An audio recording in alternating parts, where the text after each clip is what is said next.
لاہور کی مقامی عدالت نے آن لائن جوئے کی پروموشن کے مقدمے میں یوٹیوبر سعد الرحمان عرف ڈکی بھائی سمیت دیگر ملزمان کو 16 جنوری کو فرد جرم کی کارروائی کے لیے طلب کر لیا۔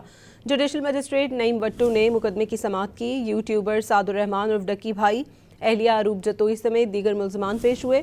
عدالت نے ملزمان کو چالان کی کاپیاں فراہم کر دیں۔ عدالت نے ڈکی بھائی کو مخاطب کرتے ہوئے کہا کہ بغیر اجازت یوٹیوب چینل پر ولاگ کرنا اور ویڈیو اپلوڈ کرنا غیر قانونی ہے۔ ڈکی بھائی نے کہا کہ گزشتہ سماعت پر بیان حلفی دیا تھا، میرے نزدیک وہی اجازت تھی۔ اس پر عدالت نے ریمارکس کیے کہ آپ خود سے کیسے خود کو اجازت دے سکتے ہیں۔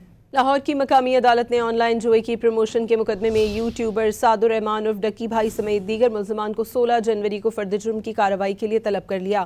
جوڈیشل مجسٹریٹ نعیم وٹو نے مقدمے کی سماعت کی۔ یوٹیوبر سعد الرحمان عرف ڈکی بھائی، اہلیہ اروپ جتوئی سمیت دیگر ملزمان پیش ہوئے۔ عدالت نے ملزمان کو چالان کی کاپیاں فراہم کر دیں۔ عدالت نے ڈکی بھائی کو مخاطب کرتے ہوئے کہا کہ بغیر اجازت یوٹیوب چینل پر ولاگ کرنا اور ویڈیو اپلوڈ کرنا غیر قانونی ہے۔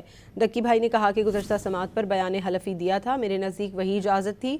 اس پر عدالت نے ریمارکس کیے کہ آپ خود سے کیسے خود کو اجازت دے سکتے ہیں۔